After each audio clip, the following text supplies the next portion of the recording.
तक्रारवाडी येथील छत्रपती शिवाजी महाराज क्रीडांगण व जिल्हा परिषद प्राथमिक शाळा परिसरात श्री बालाजी रोड लाईन्स प्रस्तुत रवींद्र फाउंडेशन पुणे यांच्या वतीने भव्य वृक्षारोपण समारंभ उत्साहात पार पडला।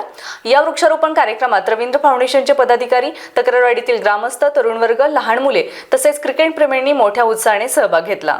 परिसरात मोठ्या आकाराची विविध झाडे लावण्यात आली असून प्रत्येक झाडाचे संगोपन व्यवस्थित व्हावं आणि झाडे जगवावीत यासाठी ठिबक सिंचनाची विशेष व्यवस्था करण्यात आली आहे।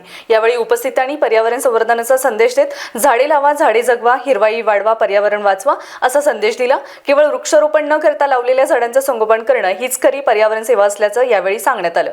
या कार्यक्रमास ठेकेदार गणेश भागवत, गणेश मिसाळ, प्रदीप जाधव, अभिषेक बिडकर यांच्यासह तक्रारवाडीतील ग्रामस्थ व तरुण मोठ्या संख्येने उपस्थित होते। आज लावलेले एक झाड म्हणजे उद्याच्या पिढीसाठी दिलेली ऑक्सिजनची अमूल्य भेट आहे। प्रत्येकाने एक झाड लावून ते जगवण्याचा संकल्प करावा असा पर्यावरण संवर्धनाचा संदेश या उपक्रमातून देण्यात आला। Rajendra Shinde, star Maharashtra news, Haveli. नवनवीन घडामोडी पाहण्यासाठी स्टार महाराष्ट्र न्यूजला सबस्क्राइब करा आणि ताज्या बातम्यांचे अपडेट मिळवण्यासाठी बेल आयकॉनला प्रेस करा आणि परिपूर्ण बातमीबरोबर रहा, इतरांपेक्षा एक पाऊल पुढे।